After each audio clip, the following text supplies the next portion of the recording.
Vulnerabilidad Social de la Asociación Latinoamericana de Poblaciones, ALAP, y becaria postdoctoral en el programa de Psicología Social de la Universidad de Sao Paulo.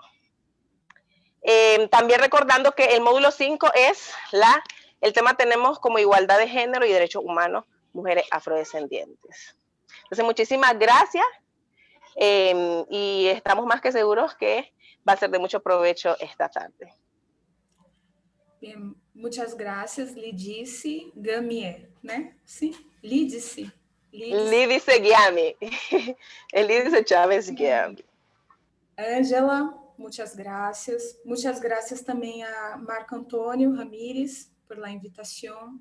E muitas graças também por compartilhar este tempo com Paola, que é da Rede de Mulheres Afro-Latino-Americana e que é tão importante para todas nós outras, né, a rede, por la situação, por la necessidade de intercambiarmos as pautas e as ações de mulheres afro a nível regional, principalmente, pero também local. Mas muitas vezes nós não temos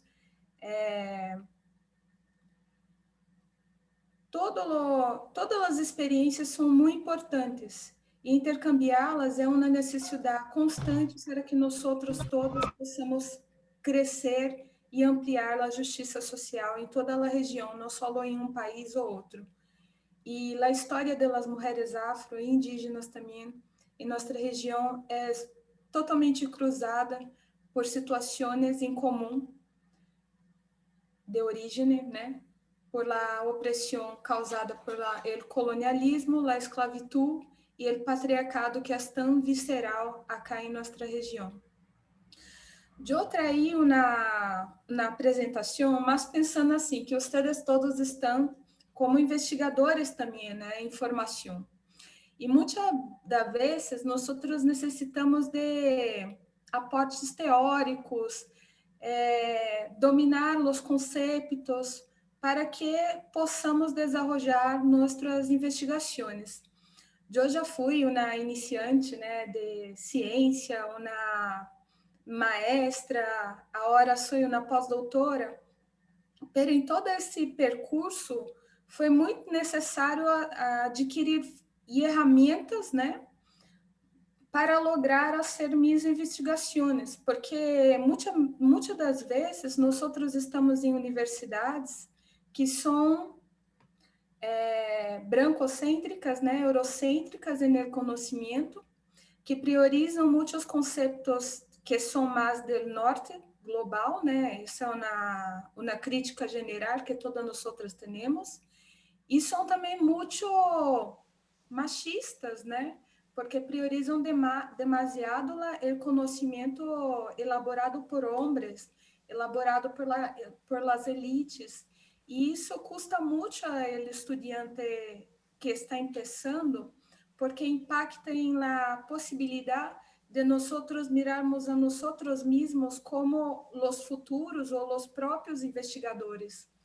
Então, eu traí aqui um repasse de orientações, de percursos para uma investigação baseada na aplicação dos conceitos de gênero, pero também cruzá-los a raça e classe, especialmente, e sexo também. E aí vai traindo assim, desculpas que por um acaso assim seja muito sencillo, muito simples, pero eu pensei que era melhor trazer uma coisa simples e depois mostrar uma aplicação, porque eu sou uma empirista. Eu penso que o forte do movimento de intelectuais, de investigadores afro-latino-americano é a empiria, porque nós conseguimos, né, demonstrar as opressões, demonstrar as ocorrências através de nossas próprias experiências. E isto tem que ser valorizado, visibilizado e ferramenta e hecho como uma potência para nós como investigadores. Então, vocês vão começar. Então, o objetivo é isso: dotar a ustedes, né, estudantes desta maestria, desta especialização, com um repertório crítico do debate internacional sobre gênero, mas gênero, tá? Classe é mais las próprias construções de gênero, desde uma mirada de mulheres afro, de uma porta que não separa as coisas. E, lógico, né, pensando que nós outros estamos fazendo isso por la igualdade dos direitos humanos, incluso no campo cognitivo, que é uma parte toda que é nossa de poder estudar, a universalização do acesso à educação por parte das pessoas afrodescendentes, é que nossa própria presença e nossa própria produção também vislumbra, né, também possibilita uma justiça dentro da dominação cognitiva que há do conhecimento global, né, o conhecimento acadêmico, o conhecimento validado dentro dessas esferas. Então, tudo que nós outros produzimos também é uma forma de fazer justiça, é uma forma de garantizar os direitos humanos, visualizando sempre que há brechas, há lacunas que nós outros estamos aportando aí. Então, eu vou trazer assim um recorrido, né, do conceito e apresentar este exemplo. Então, vocês vão pensar assim, que não há um conceito único de gênero. Por el contrário, há muitas teóricas, há teóricos também, por exemplo, Bourdieu é um teórico, né, que aportou para o conceito de dominação masculina, pero dentro desta classificação, dessa evolução do conceito de gênero, ele está aí. Pero há uma diversidade de autoras, de miradas. Também uma coisa que eu quero muito falar com vocês é que cada conceito também tem toda uma linha teórica por trás. Então, há gênero, conceito de gênero, mas aplicado desde uma perspectiva neoliberal. Há conceitos de gênero que são mais ligados ao conceito do materialismo histórico e do socialismo.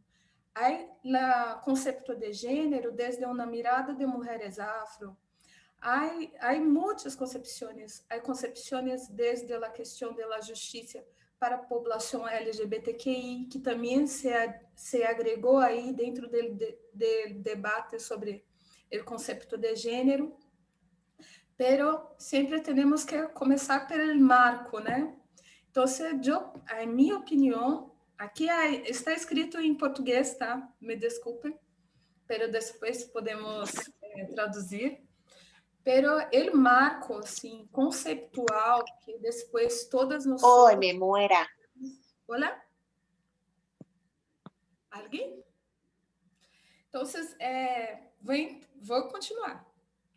Então, nós temos esse conceito de gênero desde John Scott, que aplicou esse conceito desde uma mirada, entendendo a historicidade da desigualdade entre homens e mulheres e os papéis sociais atribuídos, referenciando a cada dispositivo e anatomia humana de sexo. Então, a partir do texto Gênero, na categoria útil de análise histórica, que isso em 1986, se começou a entender as diferenças entre as relações sociais desequilibradas entre pessoas que têm dispositivos fisiológicos correspondentes ao sexo biológico feminino e masculino. Então, esses conhecimentos que foram atribuídos a uma condição fisiológica, anatômica, esses conhecimentos se foi nombrado gênero por John Scott, reconhecendo que isso foi uma construção que não começou agora, pero elas marcam muito desde o princípio da industrialização. Então, aí está a industrialização, ele empeça o capitalismo como conhecemos hoje, e aí se divide, através da divisão sexual do trabalho, os roles de homens e mulheres. Então, é importante nós outras, né, que estamos aí militando em la academia, também conhecer as origens, né, hasta mesmo para se defender, que muitas vezes em uma banca de maestria, de qualquer coisa que vocês vão aplicar, alguém pergunta, o que é gênero? E aí nós outros quedamos com uma cara imensa, porque são muitas coisas, e para nós outras são coisas muito específicas, pero temos também que se apropriar também de los conceptos dessas múltiples orígenes, né? Para hasta mesmo estar mais fortes para dialogar nossa própria contribuição ao conceito de gênero. Então, aqui, isso é uma construção, pensar nos saberes, né? Até mesmo mais ligado com essa questão Foucaultiana, da arqueologia de los saberes, da construção, da significação das diferenças. Então, esse conceito vem desde aí. Também temos outras teóricas, como Linda Nixon, que ela interpreta gênero desde uma mirada que é mais as contradições da utilização do termo gênero, que desde 89 a 90, principalmente na década de 90, devido ao avanço dos direitos das mulheres, né, muito se utilizou a palavra gênero, pero substituindo a palavra mulher. Então, aí começou a ser essa contradição. Será que esse conceito está sendo apenas substituído o conceito de mulher, né? Gênero é mulher, pero não, gênero é mais amplo que mulher, porque gênero, né, como a Scott diz, né, diz respeito a todos os tipos de relações que se pode ter entre os sexos fisiológicos, né? Desde uma relação social. Então, poderia existir relações de gênero também entre homens, entre as identidades de gênero, não só entre os sexos biológicos. Então, você traz uma coisa assim, uma crítica a essa utilização do termo gênero, a substituição do conceito de mulher. Então, é importante também. Até mesmo nós outras também utilizamos críticas sobre o conceito de raça, né? Raça étnica, que eles também criaram tudo isso muito baseado na evolução do conceito de raça, que já hacía a crítica sobre o biologismo del biologismo ligado a possibilidades sociais. Então, eles se ancoram aí e fazem toda essa transformação. E também é importante, né, falar que também não é a única. Vamos a Judith Butler, que todas nós outras amamos também, trazendo mais uma questão, né, de subversão desse conceito de gênero também dentro de uma situação. Un momentito, ¿no estás pasando las diapositivas? No. Hemos quedado en la primera lámina. Si quieres irlas moviendo. ¿Será que así mejor? Perfecto, perfecto. Desculpe, vamos quedar assim, então. Desculpe. Então, vou voltar aqui na Linda Nixon para vocês anotarem lá o nome. Mas eu sei que vocês conhecem. O texto principal se chama Interpretando o Gênero, que é o texto principal de ela. E é desta década, esse final da década de 90, quando já houve toda a escalada da questão do direito das mulheres, de los acordos e consensos internacionais sobre a discriminação e o impacto dessas atribuições de papéis sociais às mulheres para o desenvolvimento de toda a comunidade, não só de las mulheres. Então, é em esta época que ela chega com esta interpretação. Aí vamos a Judith Butler, né? Ela é mais ligada à performance, é muito importante para toda a teoria queer, que aí ultrapassa os limites do que as outras previam para gênero, porque entra aí a questão da identidade de gênero e a performance como algo superior, maior, que até mesmo a identidade de sexo. Então, ela traz uma possibilidade, traemos aí outros grupos que eram invisibilizados, como as mulheres trans, as pessoas intersexe, né? Toda essa discussão sobre o aprisionamento do sexo, da sexualidade, a categorias de sexo biológico heteronormativizados, as performances do que é ser mulher, que é ser homem, dentro de uma heteronormatividade de performance. Então, isso é muito importante também. E para ela é subversão da identidade. Eu penso que este é o texto. Problemas de gênero, feminismo e subversão da identidade. Então, quando estávamos lá em princípio com a John Scott, estávamos em gênero, uma categoria útil de análise. Passando a Linda Nixon, passamos a interpretando esta categoria. E com Judith Butler, que é mais atual, né? A hora, incluso é uma referência, né? Passando a pensar os problemas e limitações de gênero. Vamos a outra. Aqui vocês não vão mirar aqui. Ai, meu Deus. Aqui. Melhorou? Então, a Robin, né, ela foi a primeira a utilizar a categoria violência de gênero. Ela é muito importante por conta disso. Porque antes se falava muito de violência doméstica, violência sexual contra as mulheres, violência... E aporta todas estas violências, todos os tipos de violência em base aos papéis e atribuições de exploração de trabalho e da sexualidade das mulheres dentro dessa categoria que é a violência de gênero.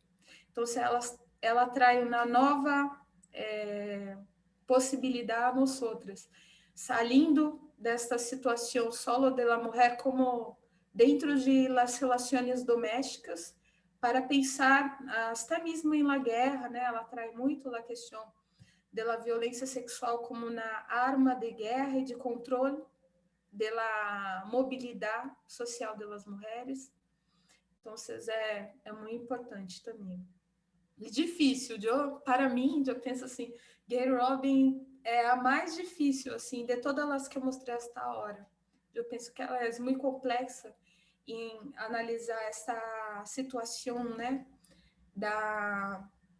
dessa política mesmo, desta guerra contra as mulheres que está armada, né, dentro dessa classificação que é o gênero como uma armadura, né, que omite muitas informações aí, principalmente a violência sexual, que leva a mulheres a assumirem realmente esse papel ou mesmo não conseguirem sair de los papeles, né? Serem plenas, né?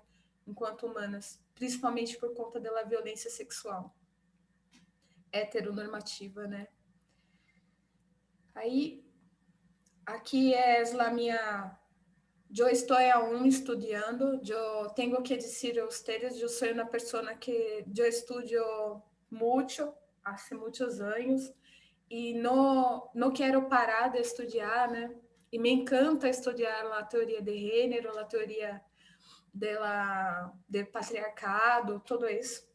E me gusta muito a Nicole Claude Mathieu, ela é uma feminista materialista. Qual é a diferença enquanto algunas miram a gênero como as oportunidades que devem ter ações afirmativas para que logrem seu pleno desenvolvimento e tudo isso, as materialistas, elas miram na essência de tudo isso nos sistemas de dominação, né, que tem cerne na colonialidade, o poder, a escravitud como uma marca de divisão sexual e racial de los trabajos, e desde uma proposta de acabar com o capitalismo, que é uma outra forma de pensar, pensando também na exploração e na apropriação de los trabalhos de las mulheres devido à condição e aprisionamento construído historicamente para em prol da mais-valia, né, da exploração plena e apropriação individual e coletiva das mulheres. Então, eu gostaria muito que vocês pudieran ler as três, né, feministas materialistas que estão dentro desse livro, que se chama Patriarcado ao Desnudo. Então, uma é a Nicole Cloud-Mathieu, que ela é antropóloga, e eu vou explicar aqui um pouquinho essa distinção que ela faz sobre as identidades de sexual, sexuada e de sexo. Pero há também outros textos, como eu amo esse, Las manos, los instrumentos e las armas, de Paola Tabet, que ela é italiana, pero eu penso que ela é afro-italiana, na minha opinião, assim. Mas aún não descobri nenhum texto sobre isso, assim. Mas na hora nós outras vamos descobrir, porque ela aún está viva.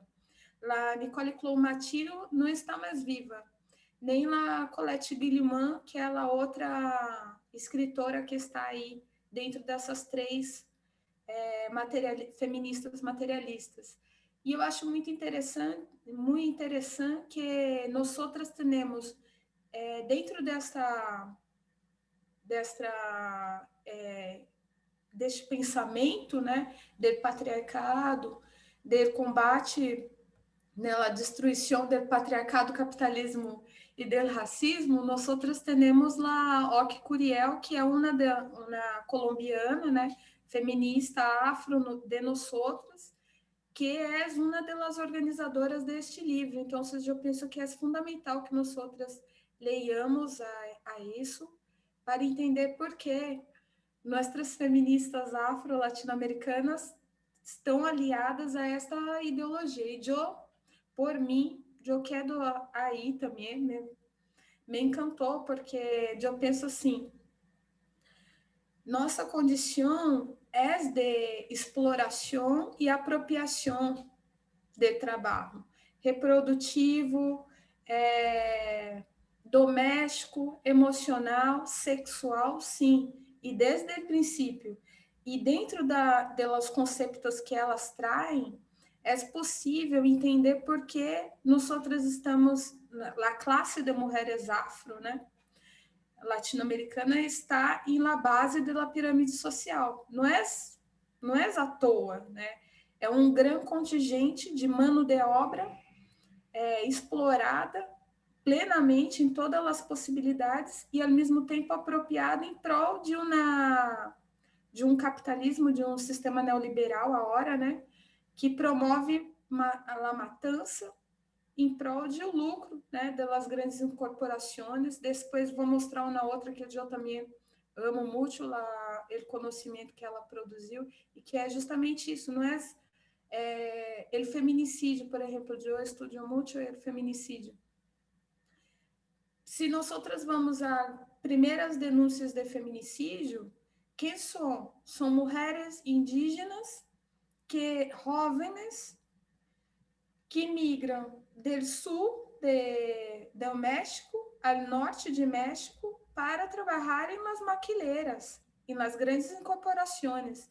E as mortes de ellas é de extrema crueldade, porque usa a humilhação sexual em las muertes. e também como controle das obreiras para que elas não circulassem fora do horário de trabalho. Então, aí umas coisas assim involucradas que nós outras ao ler assim, feminicídio, só a questão de violência sexual ou nobel enojado, não conseguimos perceber, pero através da teoria do feminismo materialista, queda muito explícito que há toda uma estrutura que garantiza estas mortes, contabiliza, um cálculo, há um cálculo por trás de isso que hace com que mulheres tenham medo de circular, que mulheres estejam mais vulnerabilizadas do que outras e que isso tudo se concentre em um grupo muito específico, que são as mulheres racializadas, que são a maioria das pessoas pobres do mundo. Então, é isso. Eu aconselho muito, principalmente este texto, né, da Nicole Claude Mathieu, mas também da Paola Tabet, porque aí ela faz uma distinção. Jacqueline, quedan 5 minutos. Mentira!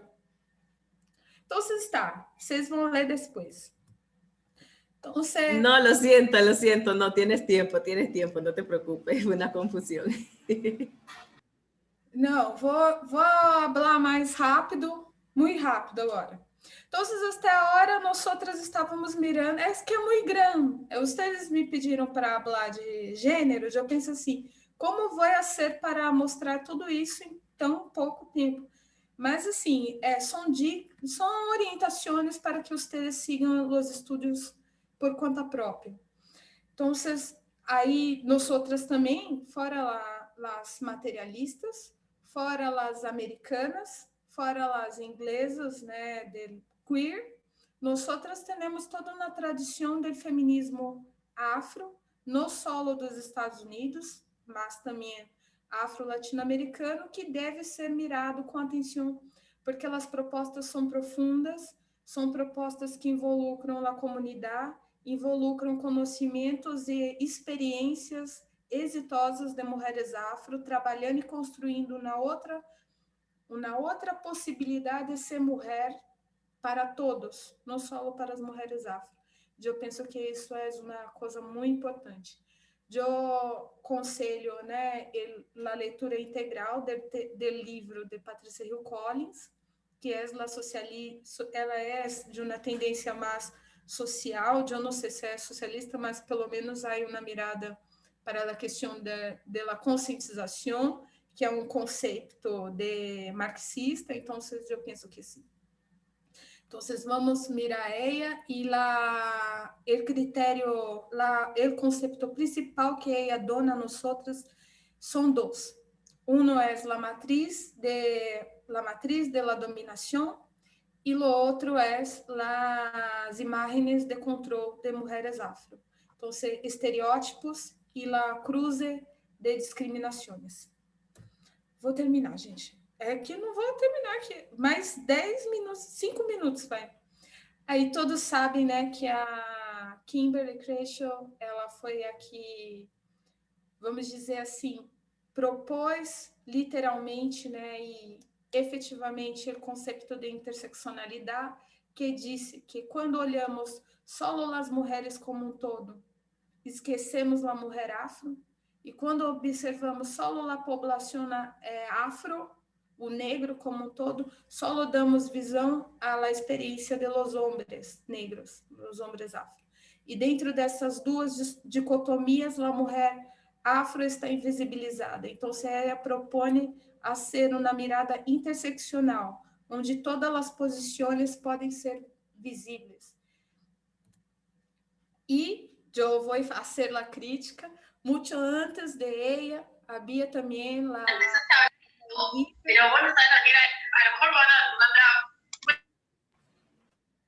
de 76, porque houve um montão de assassinato de mulheres em Boston, mulheres afros de extrema crueldade, e elas, principalmente a Barbara Smith e a Audre Lorde, fizeram um manifesto onde elas já falavam, né, sobre a interseccionalidade, pero elas chamavam de conexão entre as desigualdades, os sistemas de opressão. Aí aqui falando da Lagarde como um feminismo também na proposta teórica, pensando em mulheres não, só as mexicanas, né, na situação latino-americana, pero ponendo o governamento dentro das possibilidades de autores desta agressão. Então, ela visibilizou a questão da institucionalidade da violência, principalmente para analisar os feminicídios. Aí no Brasil nós temos a Lélia Gonzalez, só um montão.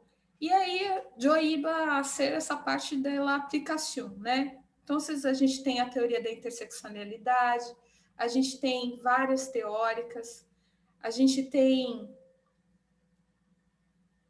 vou ver aqui. Então vou mais à frente. Aqui. Então, esse daqui é uma outra teoria de McGibbon. Ela disse assim, que nós devemos pensar nas sinergias entre as opressões e pensar a interseccionalidade como uma coisa aplicável aos estudos, né, de indicadores de saúde, de condições de vida. Então, só vou ler isso e depois eu paro. Então, ela habla assim, né, que a gente tem que compreender que a interseccionalidade das determinantes de saúde, sociais de saúde. Então, já existia essa teoria, falando da renda, da educação, emprego, desemprego, gravidez na adolescência, insegurança alimentar, exclusão, tal. Aí ela diz que nós temos que incluir, para ser essa análise, né, empírica, as interseccionalidades dos ismos, né, do racismo, do ageismo, a discriminação por conta da cultura, a questão da desabilidades, discapacidades, a etnicidade, o patriarcado, o status migratório, a raça, orientação sexual, opressão de classe e espiritualidade.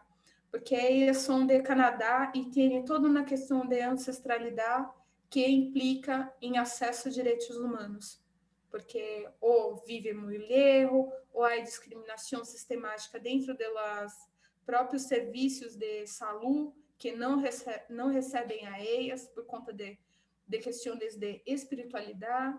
E aí ela agrega uma outra variável que eu penso que nós temos que também pensar, que é a geografia, os determinantes sociais da saúde desde a geografia. Então, morar num lugar rural, urbano, está no norte, está no sul, está numa situação de segregação, guetização, os sofrimentos decorrentes da questão ambiental, os desastres ambientais e a vulnerabilidade extra que isso causa, as questões do tempo, a poluição, enfim, eu penso que é muito mais amplo, e aí eu vou passar todos os textos a vocês, para que vocês possam ler, e depois nós podemos discutir. Vou mostrar só mais uma coisa, juro, aqui, tá? Que é assim, eu hice um estudo sobre a questão é empírico, que eu sou demógrafa, eu produzo dados, e nos dados para nós outras interseccionalidades cruze de características, tá? E aí aqui são por que a mulher não registrou queixa depois que foi vítima de uma agressão física. E aí nós podemos mirar que para a mulher branca, né, deixa eu ver aqui, para a mulher afro, a maior parte dos registros policiais não foram hechos porque a polícia não quis fazer o registro. Então, eu quero aqui que é assim, que quero dizer? Há barreiras institucionais para que a mulher afro consiga acessar a justiça, por exemplo. Então, para ser uma justiça de gênero, políticas para diminuição da violência contra a mulher, por exemplo, nós também temos que ter em conta que há o racismo estrutural que impede incluso a mulher a chegar ao serviço de proteção. Então, é isso por hoje. Desculpem, eu não organizei muito bem o tempo, mas é um honor estar com vocês e aí abro para perguntas. Muchísimas gracias, Jacqueline. Yo sé que es corto el tiempo para tanta información y tan importante, así que como lo comentaste, pues agradecemos que nos compartas las láminas para que no nos quedemos, ¿no?, cortas de información. Entonces, como ya mencionó Jacqueline, se abre un espacio de 20 minutos para preguntas o aportes. Recuerden levantar la mano para ir dándoles turno en orden. Ai, eu vou cair. El espacio es suyo. El espacio es suyo, chicos y chicas. Carlos tiene levantada la mano y Bruno. Ok, no me aparece, sorry. Ok. Carlos. Yo creo que mejor primero que le dé Bruno, que tenía la mano levantada antes que yo. Ok, Bruno, lo siento, no. Muchas gracias. Sí, justo quería que me dieran el pase porque tenía que hacer algo. Para la señorita, en todo lo que has puesto, sinceramente, totalmente de acuerdo. Lo has sintetizado y contextualizado de una manera de que es entendible a todo público. Mi pregunta es, bueno, yo que me posiciono, me sitúo en el caso del Perú, de la mujer afrodescendiente peruana, que normalmente se tiene, como usted lo dijo, una serie de estereotipos y de una visión que la mujer tiene, ¿no? De que tiene que ser de cierta forma y de que si desencaja de eso ya es una alienada.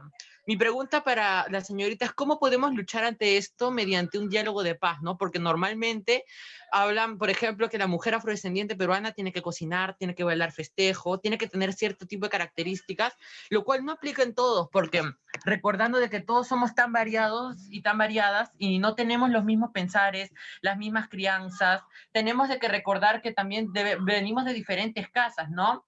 Mi pregunta para ella es cómo poder luchar ante esto y cómo saber reaccionar ante esto.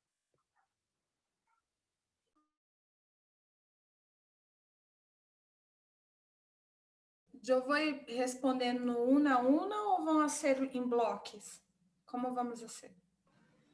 Como consideres que sea mejor. Si consideras que es mejor escuchar todas las preguntas y luego contestarlas, está bien. Bom, eu vou contestar esta que está muito cerca de lo que eu não consegui apresentar. O que me olvidei o nome, não consegui escuchar o nome da pessoa. Bruno. Bruno. Bruno, eu penso assim, as imagens, os estereótipos negativos são construções ideológicas que garantizam o que? A perpetuação do sistema de vulnerabilização e de dominação de nossas possibilidades de vida. Então, a proposta é desconstruir estes estereótipos através de quê? Ponendo consciência da negritude, da história de dominação, que não é uma coisa que é natural, desnaturalizando a violência. Nós precisamos fazer chegar melhores informações às pessoas, porque nós sabemos que estamos em tempos de fake news e muita coisa na internet não valoriza a mulher. Então, temos que ter contrapropostas a isso. Então, eu penso que através de divulgando informação de qualidade, acendendo políticas públicas para que mulheres afros ocupem vários níveis da sociedade, não só ser trabalhadora doméstica ou ser uma prostituta, que a mulher afro pueda ser muitas coisas, professora, empresária, investigadora, política. Nós precisamos de mulheres afro dentro da política para cambiar os projetos de nação que nós estamos vivendo. Então, é uma luta muito, muito intensa, né? E também criando novas epistemologias. Então, se vocês estão aí, cada um de nós outros podemos proponer novas miradas para uma nova situação, na nova era para a mulher afro. Não conformar, não compartilhar pensamentos estereotipados, não contribuir, muitas vezes hasta dentro da casa, nós podemos fazer algo, contribuindo aos estudos das meninas. Há muitas meninas que não têm tempo para estudar porque têm que estar muito encargada de afazeres domésticos, cuidar de irmãos, cuidar de los maiores, aún mais agora na pandemia. Então, como nós compartilharmos a vida de uma maneira que a menina afro pueda se desenvolver, pueda estudar, pueda trabalhar em lo que quiera, pueda sonhar. Eu penso que é uma construção não só minha, não só de vocês, é de toda uma sociedade, pensando na nova sociedade. E nós podemos contribuir, principalmente sendo desde o local, porque no universal aí temos todos esses governos malucos, né, que estamos vivendo. Estou em Brasil, mas temos que lutar contra as informações que são prejudiciosas contra a população afro, haciendo novos discursos para combater o discurso da discriminação. Eu penso isso. Gracias. Seguido tenemos a Carlos. Sí, bueno, muchísimas gracias por la presentación, Jacqueline. De verdad que fue muy, muy ilustrativa. Me quedo con un par de preguntas. Bueno, antes de ese par de preguntas, preguntarte si puedes enviar la presentación. Creo que es súper útil si las podemos tener a mano. Mi primera pregunta es, ¿se puede deconstruir todo este sistema opresivo desde el poder? ¿O tiene que ser desde otras esferas? Lo pregunto porque tiendo a pensar, y con esto no quiero como que desmeritar lo que hemos alcanzado como personas afro, pero tiendo a pensar que cuando se llega a ciertas esferas de poder, poco se hace para deconstruir este esquema opresivo. Simplemente, de cierta manera, existen concesiones simbólicas respecto a determinado reconocimiento de la opresión que existe, pero no existe un cambio sustantivo. Y uno lo ve en ejemplos, sobre todo, pienso en Exie Campbell, o ahora en Kamala Harris en Estados Unidos, y hay como una contradicción o una ironía, mejor dicho, y es que llama mucho la atención porque a pesar de que ellas llegaron, sigue siendo muy difícil. O sea, ellas llegaron, pero todavía no es algo normal, por eso nos llama la atención, porque todavía no es normal. Entonces, me preocupa que desde el poder no haya tanta voluntad de los actores por deconstruir esto. Entonces quería preguntarte como que tu perspectiva. Y lo segundo era respecto a la academia. Me llamó mucho la atención al principio lo que comentabas de cómo nuestra participación como personas afrodescendientes dentro de la academia también es un hecho en sí mismo de cambio en el paradigma. Y quería preguntarte tu experiencia en eso, porque yo como periodista y también como investigador es algo que me gustaría hacer, y por lo menos he visto muchas barreras, de estas barreras implícitas que hay frente a una persona cuando es afro, en mi caso, o cuando es migrante, porque yo soy venezolano, pero estoy viviendo ahora en Chile. Y también quería como que preguntarte a eso, tu experiencia. Quizás sé que es un tema un poco más personal, pero me gustaría saber cómo lo has manejado. Eso, gracias. Tengo una propuesta, que Jacqueline escuche 2 preguntas más y luego pueda contestar en bloque. Entonces tenemos a Michael. Michael Romero es el siguiente. Hola, sí, yo estoy por acá, pero pues lo mío no era como una pregunta. ¿Me escuchan? Hola, Sí, ¿me sí escuchan? te escuchamos, Michael. Te escuchamos, Michael.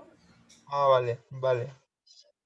Pues lo mío no era como una pregunta porque, digamos, sería como más un comentario. Respecto a eso, me acuerdo que están dando como la cátedra afrodiáspora, entonces nosotros hicimos como una pregunta respecto a cómo era el papel de la mujer negra en ese sentido y no recibimos como una respuesta concreta diciendo que, bueno, explicando desde el patriarcado, de cómo era el sistema, que eso también afecta a la comunidad negra, pero entonces es muy importante de que el tema de género, o mejor dicho, la realidad del género, esté inmerso o esté también sea una bandera en nuestras luchas.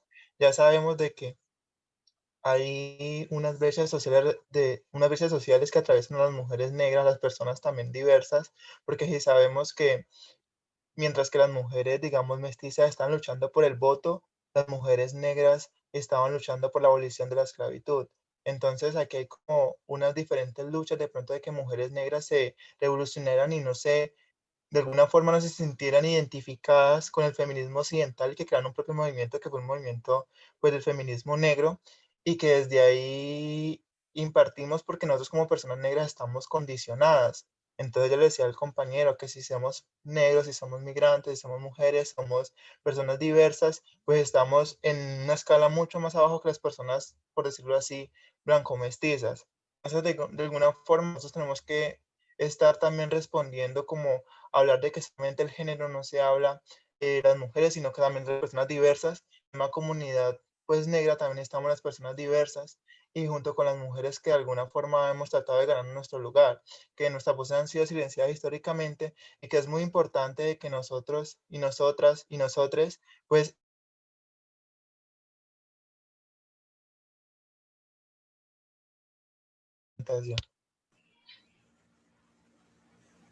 Ok, ahora vamos con Melody Palma.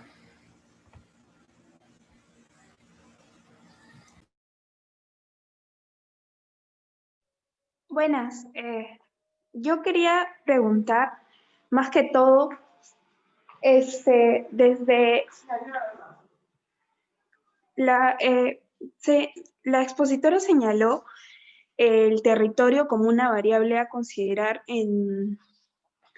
dentro del tema que estamos discutiendo. Entonces, quiero saber si tocó el territorio en relación a que las relaciones de poder del patriarcado para una mujer de ciudad a comparación de una mujer de una mujer negra de ciudad y una mujer negra de zona rural se diferencian o desde una perspectiva de que el territorio en sí es una, digamos, una barrera para poder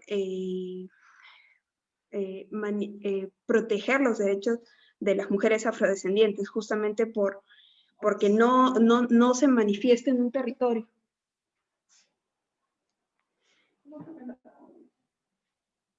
Ya, esa es mi pregunta. Muchas Gracias. Ahora terminamos con la pregunta de Mirelis. Hola, yo voy a hacer un aporte que pienso que es muy importante lo que hablaste, Jacqueline, sobre la interseccionalidad, porque antes las mujeres afro no, como bien dice, no me acuerdo de la persona que habló de eso también, porque antes las mujeres afro no eran incluidas en espacios feministas, ya que este movimiento, según lo que nos cuentan en la historia, fue comenzado por mujeres blancas, que en aquel momento no eran mujeres antirracistas, eran mujeres que nada más querían tener el mismo poder que tenían sus hombres blancos, pero no se preocupaba mucho por las mujeres indígenas, afro, nada que ver. Pero gracias, qué bueno que ya eso ha cambiado y ese es mi aporte. Gracias.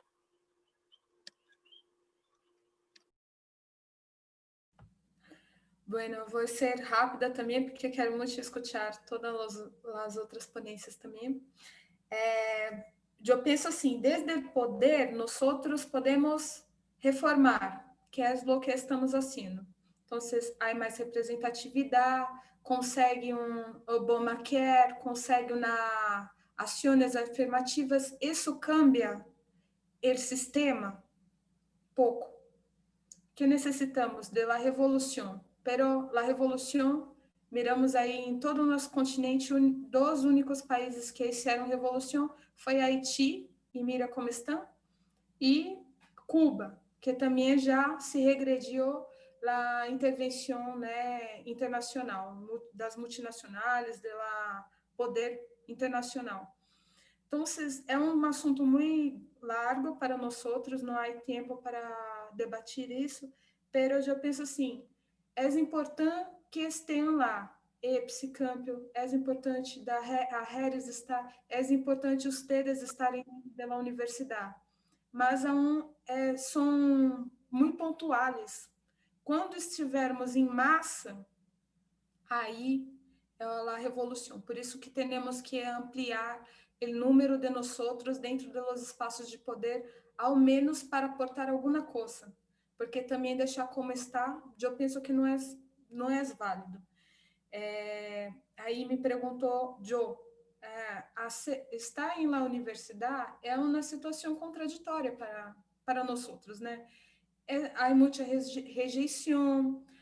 Todas as vezes nós outros somos questionados sobre o conhecimento, se realmente eu sou uma doutora ou não, há muita pressão psicológica. Então, eu penso que estar em coletivos de estudantes afro é fundamental para que consigam passar durante a universidade com alguma saúde mental, pensando assim, que não é o único, há outros e cada vez estão mais. Então, conseguir ser, por exemplo, a hora que eu estou próxima a ser uma professora universitária, eu posso abrir um grupo de pesquisa e componer meu grupo de pesquisa com estudantes afro, porque os estudantes afro estão na universidade, mas não estão em los grupos de pesquisa, não há mobilidade acadêmica, não têm recursos para estudar com qualidade de vida. Então, tudo é violento, tudo para nós outros é violento. A questão do suporte mínimo, né, de dinheiro para estudar, tudo isso é um sofrimento. Então, alguma coisa tem que ser benéfica ao estudante afro.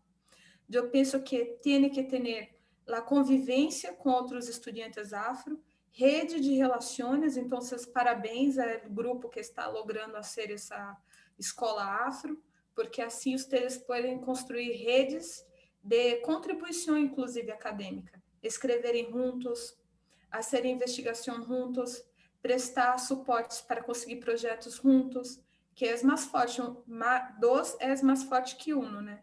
E eu penso que é por aí. Eu construí minha trajetória assim, fazendo relações, pero também fazendo... eu sofri muito. E sempre tenho que estar avançando mais e mais e mais e mais. Nunca podemos parar de estudar e qualificar, porque o mundo é muito cruel com o profissional afro, exige muito. Então, você tem que se qualificar muito e ter algum ponto de apoio psicológico para que não quede um gênio, pero, sei lá, tomando Rivotril. Eu penso isso, é personal. Há que ter saúde mental. E isso é através da comunidade. E a família, mas a comunidade de estudantes é muito importante mesmo. E estamos cada vez mais diversos, somos várias mulheres afro, não somos uma só. E território, eu penso, vou ao território para encerrar. Eu estudo violência, né? Violência de gênero.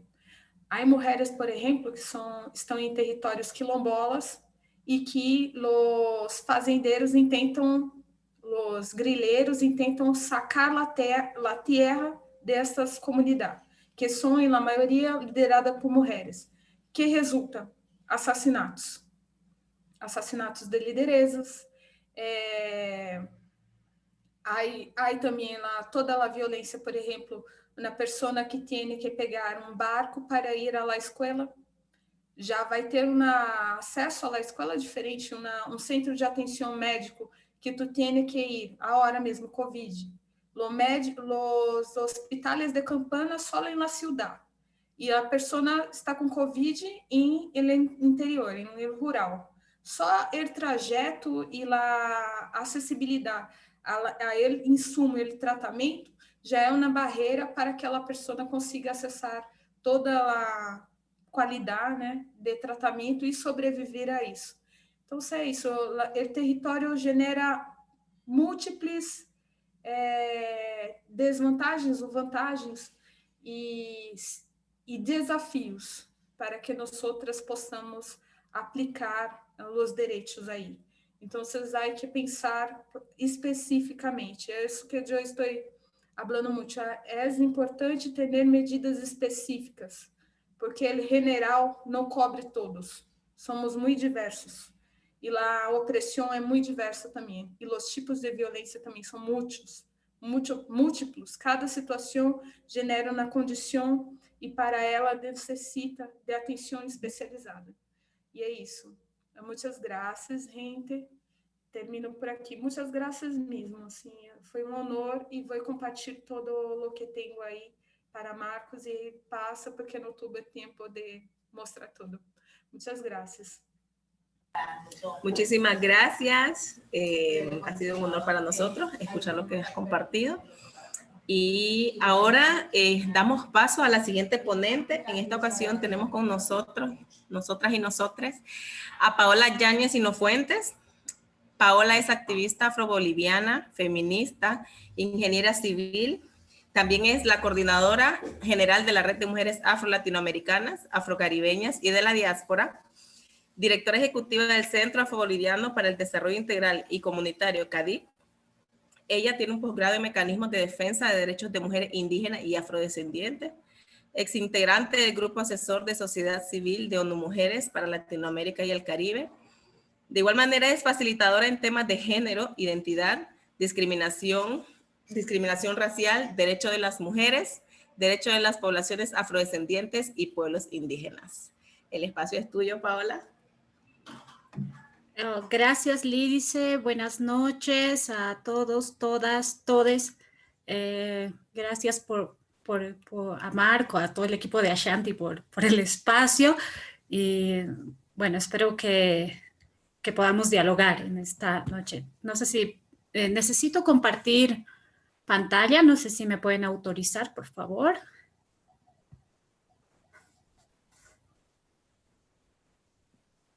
Ya puedes. Ahora sí.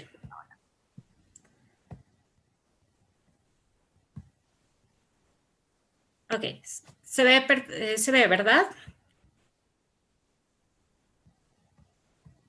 Se ve.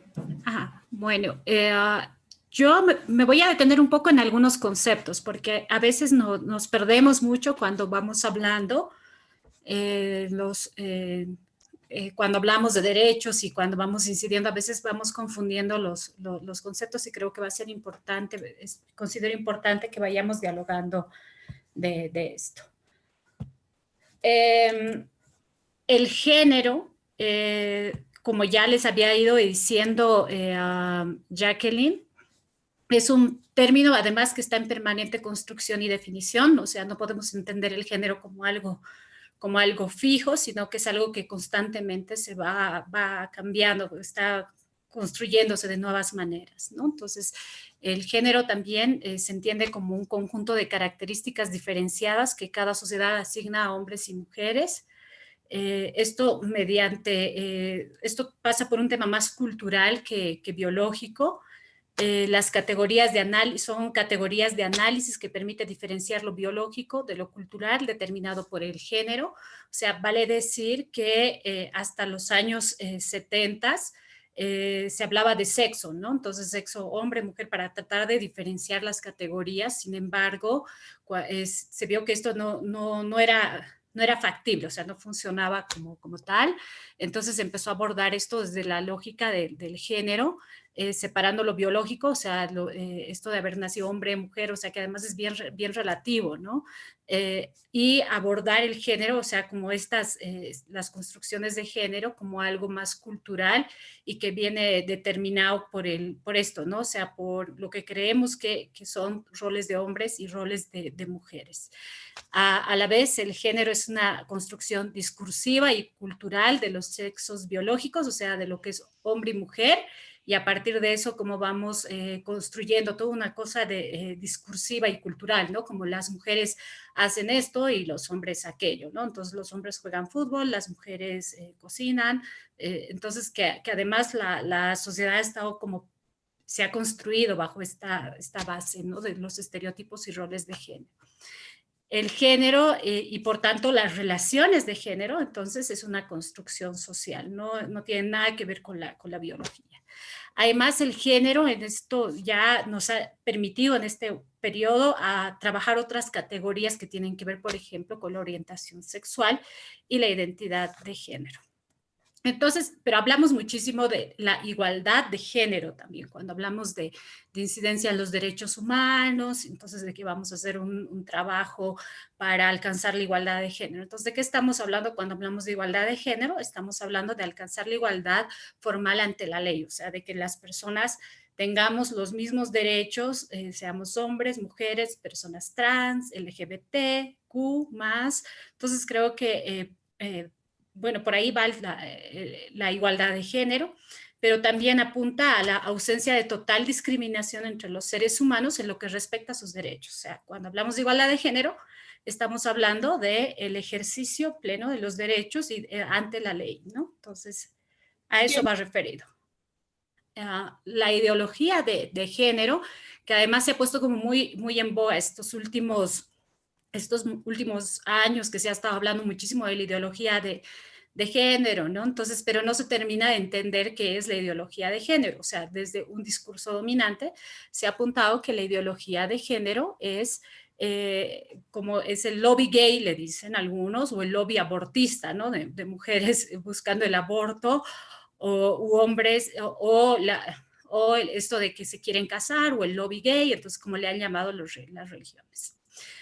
Aparentemente, y aparte en esto de la ideología de género, han construido como todo un discurso que tiene que ver con, que hablan de la ciencia, de la biología, o sea, para hacer ver que este discurso de la ideología de género no es solo un tema ¿qué les digo?, de moral o de las religiones. Sin embargo, la ideología de género es algo que ha venido como un proceso de orientación política y discursos ideológicos desde las élites evangélicas, o sea, desde las iglesias evangélicas se ha construido este término de ideología de género.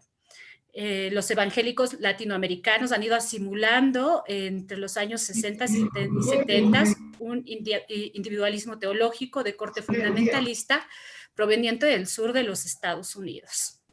También la ideología de género, a través de la ideología, de este discurso de la ideología de género, se han articulado en redes globales de organizaciones en las que se circulan discursos religiosos, legales y bióticos que legitiman sus posturas, ¿no? Entonces, aparentemente son como gente que desde la moral y de la religión se están movilizando en contra de la ideología de género para que no se pierdan los valores y la sociedad y se respete a la sociedad como a la humanidad como es, ¿no? Entonces, donde se respete la familia natural, como le dice, pero lo que en realidad hay también es un gran financiamiento para estas movilizaciones y para generar este pensamiento en la población de que existiese una ideología de género. Estos discursos han sido desarrollados inicialmente en Estados Unidos con la emergencia de lo que se conoce como la nueva derecha cristiana, ¿no? Entonces, que tenemos, por ejemplo, a Donald Trump como un gran representante de esta emergencia, de estas nuevas derechas cristianas, ¿no? Entonces, religiosas, tenemos en Brasil a Jair Bolsonaro, y bueno, y estos gobiernos ultraconservadores, que en Bolivia acabamos de salir de uno que además era un gobierno de facto, que también viene, ¿no? O sea, con todo el discurso de ultraderecha, conservadora, fundamentalista, en teoría de respeto a la vida, de respeto de respeto a la familia natural, donde personas del mismo sexo no podrían casarse.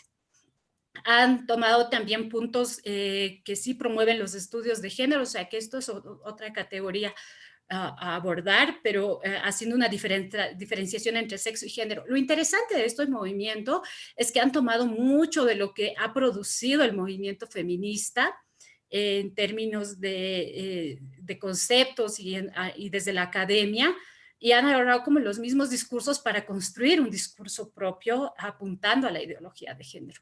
También han tomado como las típicas movilizaciones del movimiento feminista para promover este discurso de que existiese una ideología de género, ¿no? Por ejemplo, las marchas, las negociaciones ante Naciones Unidas, la OEA, ¿no? Entonces, sin embargo, lo que en realidad ha hecho este discurso de la ideología de género es que ha llevado al extremo sus postulados con el fin de tergiversar sus efectos y generar desinformación. Entonces, lo que en realidad hacen estos cursos, que estos grupos que hablan de ideología de género, es generar desinformación en la población. Y van sosteniendo constantemente que el sexo es inmutable porque hay un Dios, la naturaleza o la ciencia nos hizo hombres o mujeres.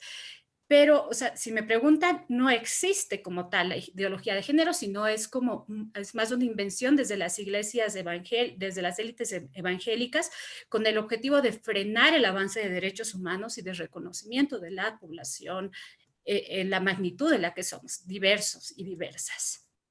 Entonces, el feminismo es lo mismo que el género, no es lo mismo. El género pasa por una cosa más aquí en Bolivia le decimos la tecnocracia del género, ¿no? O sea, pasa más por un tema de tecnocracia, o que viene siendo más como una cosa de generar datos, pero también de abordar el tema voy a volver a esta diapositiva, que habla más desde cómo hacer una separación y construir un poco más de teoría, ¿no? Entonces, en cambio, el feminismo es una teoría social, sí, pero es la lucha de cualquier mujer en cualquier parte del mundo, en cualquier tiempo de la historia, que lucha o se rebela ante el patriarcado que la oprime o la quiere oprimir. Además, el feminismo negro aborda la intersección de raza y clase, tal como nos estaba comentando Jacqueline. Entonces, alguien puede ser feminista sin impulsar la agenda de género, por cierto, y alguien puede creer en los derechos de las mujeres y impulsar la agenda de género sin necesariamente considerarse a sí misma feminista. Entonces, por eso es muy común también que digan, yo creo en los derechos de las mujeres, pero no me considero feminista. Pero también hay como un discurso que se dice, si crees en los derechos de las mujeres, entonces eres feminista. Yo en lo personal no creo que esto sea así. Yo creo que asumir nuestra negritud para nosotras es un hecho, para nosotros y nosotras es un tema de conciencia, ¿no? De cómo vamos desarrollando la conciencia de nuestra negritud y de lo que implica ser afrodescendiente, de lo que implica ser negro, negra y cómo vivimos esto, ¿no? Entonces, igual yo pienso que el feminismo es un tema de conciencia también, de cómo asumo mi feminismo y cómo vivo mi feminismo, entendiendo que no solo se trata de un tema de igualdad de género. Entonces, el patriarcado, que es otro de los términos que se aborda constantemente, es el sistema de todas las opresiones, de todas las explotaciones, de todas las violencias y discriminaciones que vive la humanidad, mujeres, hombres y personas intersexuales especialmente, y la naturaleza históricamente construida sobre los cuerpos sexuados de las mujeres.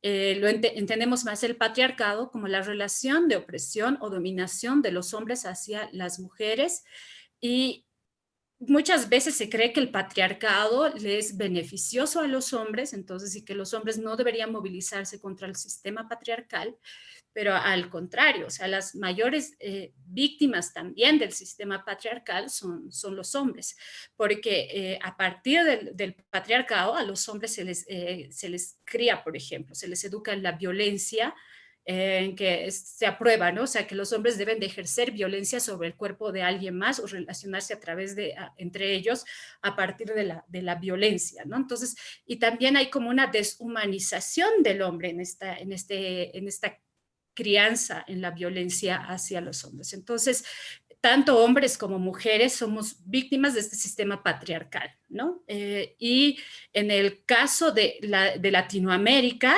el patriarcado se ha construido sobre la base de estructuras coloniales, ¿no?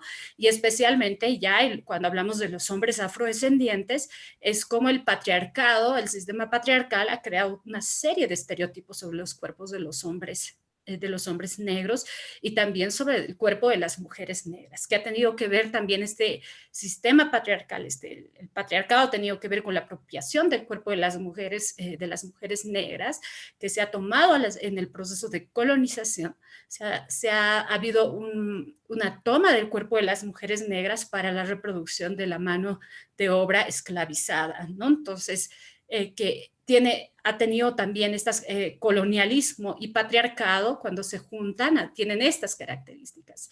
Y en los hombres afrodescendientes se ha creado toda una serie de estereotipos, ¿no? O sea, como por ejemplo el tema de la virilidad sexual, y que además los hombres afrodescendientes han ido asumiendo como algo positivo cuando en realidad no es positivo, ¿no? Entonces se va deshumanizando y cosificando los cuerpos de las personas afrodescendientes.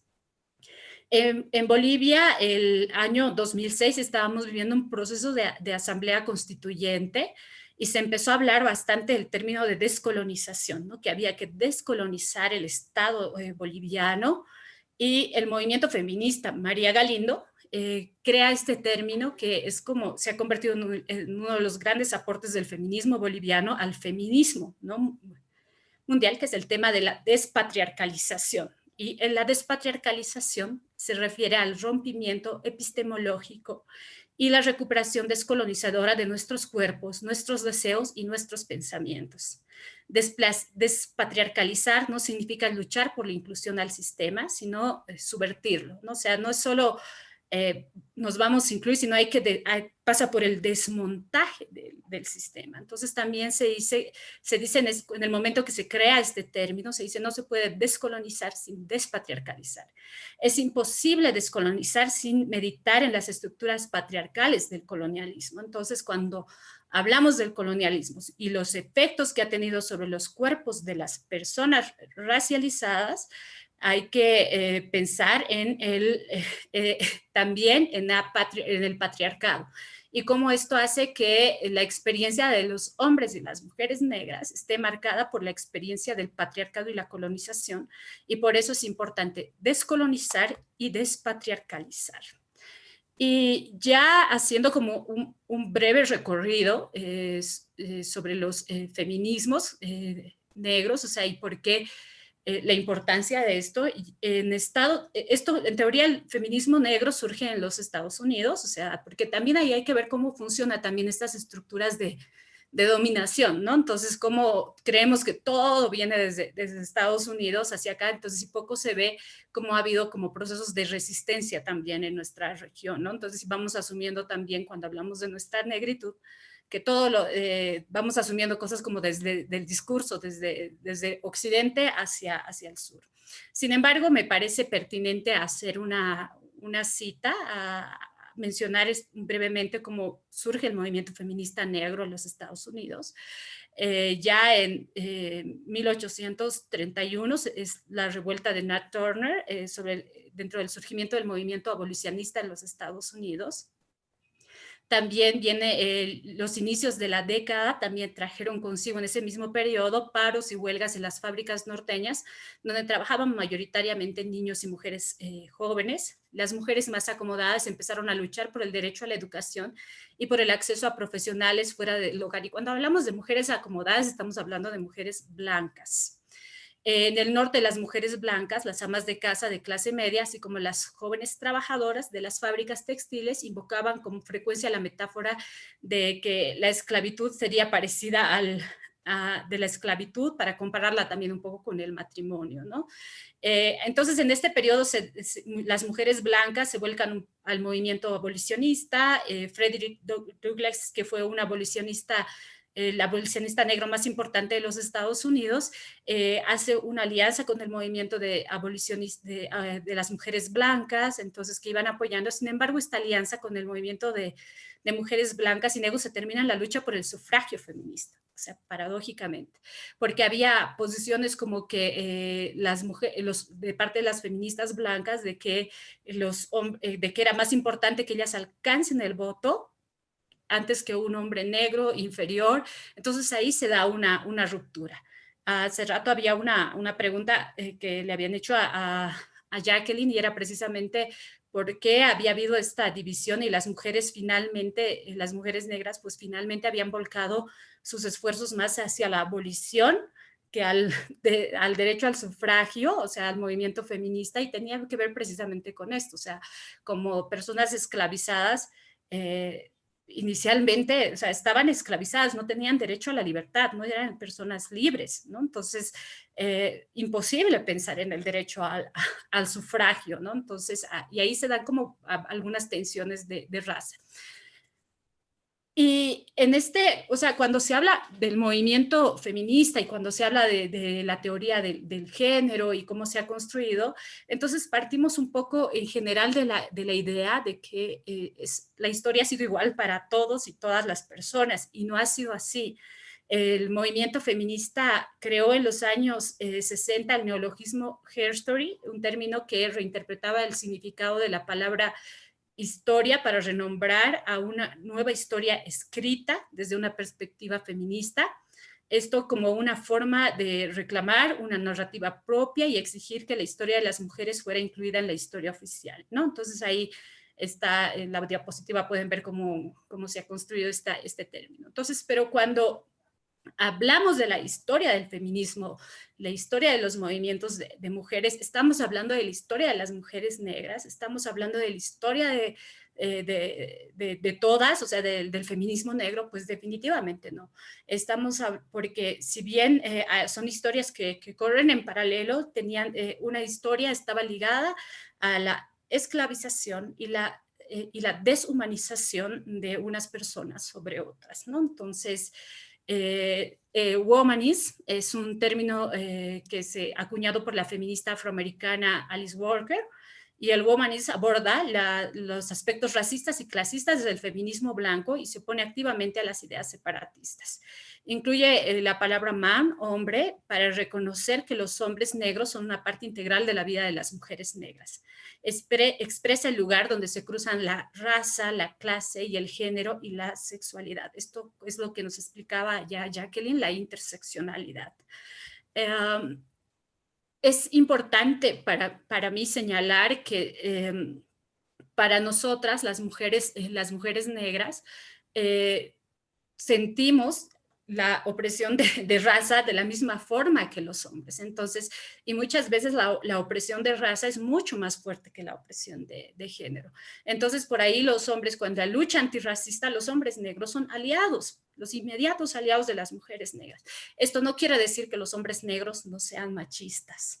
Y eso también es importante señalarlo. Y entonces, que no siempre los hombres negros acompañan en la lucha contra el patriarcado, el sistema patriarcal. Es más, se sienten un poco ajenos a esta lucha contra el sistema patriarcal, inconscientes, absolutamente inconscientes, desde de los efectos del patriarcado sobre sus cuerpos. Estas citas que había hecho en las diapositivas anteriores las pueden encontrar, por ejemplo, les digo, en el libro de Angela Davis, Género, Raza, Clase, que la pueden descargar ahí, ahí está ahí en PDF por internet. Las intersecciones ya las ha abordado Jacqueline, así que no me voy a detener mucho en esto. Pero sí quiero mencionar cómo las intersecciones también tienen que ver con la experiencia vivida, la experiencia individual como experiencia colectiva. Y esto, por ejemplo, lo hallamos en el poema de de Victoria Santa Cruz, me gritaron negra, ¿no? Entonces, cuando ella empieza a contar que ella era una niña a la que llamaron negra, entonces no es que ella no sabía que era negra, sino que llega a comprender lo que significa ser negra. Entonces, como la experiencia individual de Victoria Santa Cruz termina convirtiéndose en la historia de muchas de nosotras, ¿no? Entonces, como me pasó a mí y seguro a muchas de ustedes, les ha pasado exactamente lo mismo que a Victoria Santa Cruz, y esta experiencia individual se convierte en una experiencia colectiva y que tiene que ver precisamente con el género, la raza y la clase. Entonces, la interseccionalidad muestra lo que se pierde cuando las categorías como género y raza se conceptualizan de maneras separadas unas de otras. La interseccionalidad crea diferentes tipos de desigualdades y cómo estas influencias transversales afectan el cambio social. Y ya viniéndonos un poquito más al sur, ya bajando a Estados Unidos hacia el sur, que es el espacio donde nosotras y nosotres habitamos, el feminismo afro-latinoamericano. Desde cómo surge el movimiento feminista en la región, pues parte desde una crítica a los encuentros feministas latinoamericanos y del Caribe, a la creación de la red de mujeres afro-latinoamericanas, afrocaribeñas y de la diáspora, ¿no? Entonces es difícil determinar hasta qué punto el feminismo negro de Estados Unidos influyó en el movimiento de mujeres negras en la región latinoamericana y del Caribe. Ochi Curiel habla de que ha habido 3 momentos para el movimiento feminista afro-latinoamericano, que el primer momento vendría a ser la definición de la política de la identidad. El segundo momento es un trabajo político hacia afuera ya de parte de las activistas afrodescendientes. Y un tercer momento que viene siendo la articulación nacional, regional y mundial, construyendo redes transnacionales, ¿no? Entonces, este es el periodo donde se van creando las organizaciones afrodescendientes en la región, pero también las primeras redes regionales. De hecho, la red de mujeres afro-latinoamericanas, afrocaribeñas y de la diáspora ha sido la primera red que se crea en la región. Esta parte ya va a aparecer un poco de promoción y publicidad, pero no es. La red se funda el 25 de julio de 1992 en el primer encuentro de mujeres negras en Santo Domingo, República Dominicana, constituyéndose un hito para todas las mujeres afrodescendientes, y por eso celebramos ese día, el Día de la Mujer Afro-Latinoamericana, afrocaribeña y de la diáspora, pero también se convierte en un hito para para el movimiento social afrodescendiente, porque después de esta red se van creando otras redes afrodescendientes, ¿no? Como la Alianza Estratégica, Afroamérica 21, se me ha ido el nombre de una, así que me disculpo que sea fundada el 94, pero entonces es el periodo en el que se van creando las redes, ¿no? En los 90, las redes regionales. La red se crea como un espacio de articulación para las mujeres afrodescendientes, para un poco denunciar este tema de raza, clase, género y cómo estas múltiples opresiones tenían un coste específico sobre la vida de las mujeres afrodescendientes. La red se dedica un poco al trabajo, bastante en realidad al trabajo de incidencia, y en este trabajo de incidencia ha venido trabajando en todo lo que es la agenda regional de género. De hecho, desde la red se participó en la conferencia mundial de la mujer que se aprobó la declaración y el plan de acción de Beijing, que este año está cumpliendo 25 años, que es es el documento que recoge de mejor manera todos los derechos de las mujeres. Participó en lo que fue la Conferencia Mundial de Población y Desarrollo el año 94, donde se aprobó el plan de acción y la declaración, y dando seguimiento a esto, pero también ha venido haciendo seguimiento a todos los procesos de evaluación cada 5 años, ¿no? Entonces, y también del trabajo regional. Entonces, en este trabajo que hemos venido haciendo desde la red, se ha logrado importantes avances, ¿no? Por ejemplo, el consenso de Montevideo es resultado de la incidencia de la red y del trabajo de la red para lograr que se incluya todo el capítulo afrodescendiente en el consenso de Montevideo, y ha habido incidencia constantemente en todo lo que tiene que ver con la agenda regional de género sobre los derechos de las mujeres, para que siempre se aborde la situación de las mujeres afrodescendientes en la región, y que los estados vayan asumiendo compromisos, pero a la vez procuramos como mantener un balance entre esta agenda de género con el activismo feminista negro, o sea, que viene siendo más desde los colectivos, desde la calle, desde las mismas cuestiones al trabajo que se vienen haciendo. Ya para cerrar mi exposición, quiero cerrar con esta frase de Audre Lorde, que las mujeres negras han sido siempre muy visibles, pero a la vez se las volvía invisibles mediante la despersonalización del racismo. Bueno, gracias. Muchísimas gracias a ti, Paola. Ahora, chicos, chicas y chiques, este es el momento para hacer las preguntas o aportes. Vamos a hacer la misma dinámica. Levanten la mano y en el orden que vayan levantando la mano, abren el micrófono y luego Paola responderá las preguntas.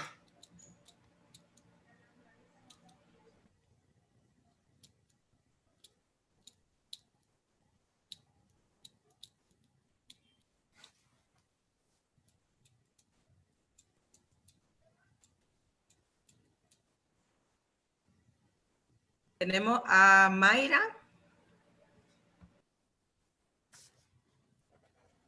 Hola, buenas tardes. Sí, ¿se me escucha? Sí. Hola, ¿qué tal? Muchas gracias por tu ponencia. La verdad que yo estoy muy, muy maravillada por toda la información que nos has brindado. Conocer más sobre los feminismos, pero específicamente sobre los feminismos de las mujeres negras. Me ha encantado conocer un poco más sobre esto, y lo que te quería preguntar es, desde tu liderazgo y sobre toda la experiencia que tienes hoy en día, ¿qué podrías decir que son los retos y los desafíos que presentan los feminismos negros, considerando una reflexión que hacíamos, ¿no? Que mientras las mujeres blancas luchaban por el tema de el reconocimiento al voto o una mejor educación, las mujeres negras teníamos otras luchas, ¿no? Entonces quería saber, desde tu opinión o desde tu perspectiva hoy en día, cuáles son estas diferencias que se nos plantean. Gracias. Gracias. Ahora, Mirelis. Hola, gracias por la presentación. Yo quiero hacer un aporte, y es que pienso que las mujeres negras, aparte de que tenemos que enfrentar el racismo, el sexismo, el machismo y el patriarcado, también tenemos que enfrentar el colorismo, que es problemas sociales que enfrentamos día a día, porque las personas piensan que por ya tú tener la piel oscura, como que eres fuerte, como que te pueden dar, un ejemplo, un puño y no te duele, y eso es bien problemático porque no sé si me equivoco, pero nosotras las mujeres negras en los hospitales muchas veces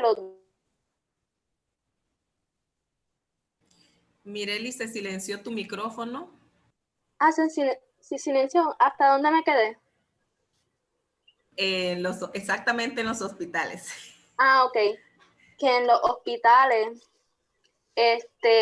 muchos doctores piensan que por ya tú ser negra, más bien nos pasa a las que tenemos la piel más oscura, piensan que tú eres más fuerte o que puedes resistir más, y eso causa muchas de nuestra,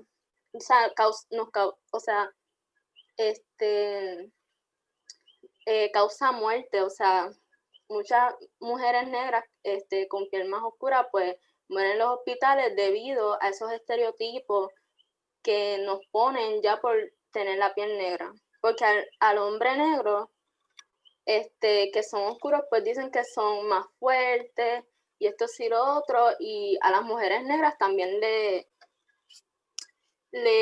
también tienen ese estereotipo, y eso es algo muy peligroso, pienso yo. Gracias. Pero que no se habla mucho y hay que hablar. Gracias. Gracias, Mirelis. Ahora, Melody había levantado la mano. Sí, solo quería hacer una acotación más que todo. Es que cuando empezó la exposición señaló que lo que buscaba el feminismo era la igualdad ante la ley y más o menos deshacerse de todo tipo de discriminación, ¿no? Y creo que si bien la igualdad ante la ley es importante, yo creo que la igualdad ante la ley es más que todo una fachada para lo que deberíamos buscar en realidad, ¿no? Que es una igualdad en cuanto a todas las estructuras que existen en la sociedad, porque justamente el racismo aún sigue en nuestra sociedad porque está, digamos, enquistado desde el inicio de los países, al menos de Latinoamérica, desde que se hicieron república, ¿no? Entonces, desde esa perspectiva, creería que los esfuerzos, aparte de ir en pos de la igualdad ante la ley, deben ir en pos de cambiar la educación, de redirigir esta educación y poder plantear la igualdad y poder darle el lugar que han tenido, por ejemplo, en la historia a los afrodescendientes, lo que obviamente no se conoce. Hasta ahora en los colegios a mis primitos veo que cómo les enseñan y te marca una perspectiva de, o sea, esto todavía sigue pasando en mi país y luego ves, bueno, toda la educación que se da en mi país se manifiesta ya en las personas adultas y cómo éstas van mirando la vida, cómo van estableciendo parámetros de que, bueno, esta por su color de piel es así, o este por su color de piel es así. Y creo que los cambios deben ir más a cambiar las estructuras y no tanto la ley, que bueno, actualmente cambiar la ley es simplemente una fachada, ¿no? Gracias. Muchas gracias, Melody. Ahora tenemos a Daniela, que también pidió la palabra por los mensajitos. Hola, bueno, yo quiero agradecer primero por que compartió desde los conceptos básicos y logros más importantes del movimiento afrofeminista, del movimiento afro-latinoamericano. Sí me frustra un poco no saber tanto, porque yo apenas me estoy introduciendo en todos estos temas sobre afrofeminismo.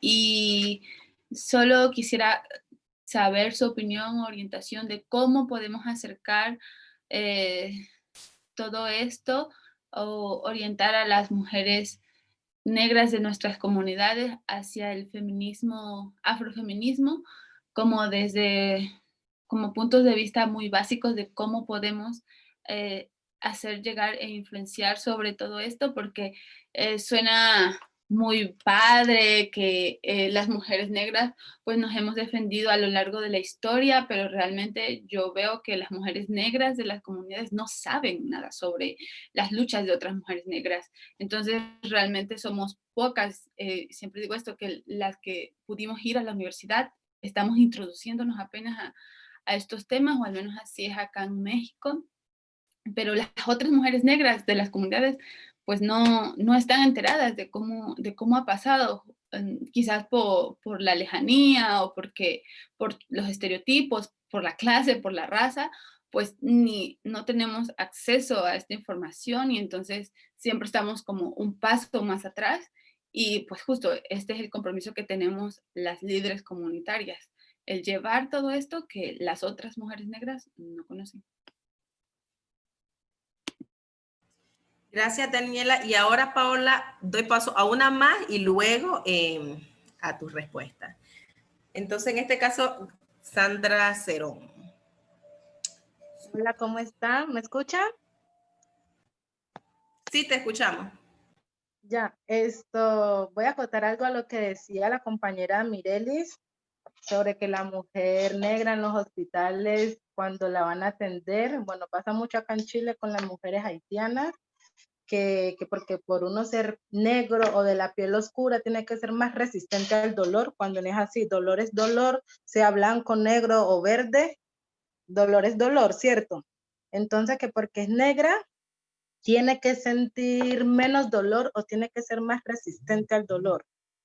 Lo otro también que la sociedad ha instaurado, el Estado, es que nos ha enseñado, nosotros igualmente siendo negros, cuando andamos por la calle y vemos a un hombre negro, nos asustamos. Y no sé por qué aún siguen con eso, por qué no lo quitan, porque si uno pasa por la calle, uno también puede ver un hombre blanco pasar, puede darle miedo, pero no, uno se siente un poco más seguro cuando ve a un hombre blanco que a un hombre negro. Y también quería como dar un caso de una presentadora colombiana, ella es negra, y no me acuerdo qué fecha era, pero era una fecha especial referente a las personas afrodescendientes y publicó en su cuenta de Twitter que dejáramos de ser resentidos y que buscáramos para estudiar, que así como ella se superó y pudo ser presentadora en un canal X, ¿por qué las otras personas negras no lo hacen? Entonces, a veces nosotros cuando hay mujeres negras, pero a veces cuando son negras más claras, tienen un poquito como de prioridades que cuando una mujer es negra más oscura.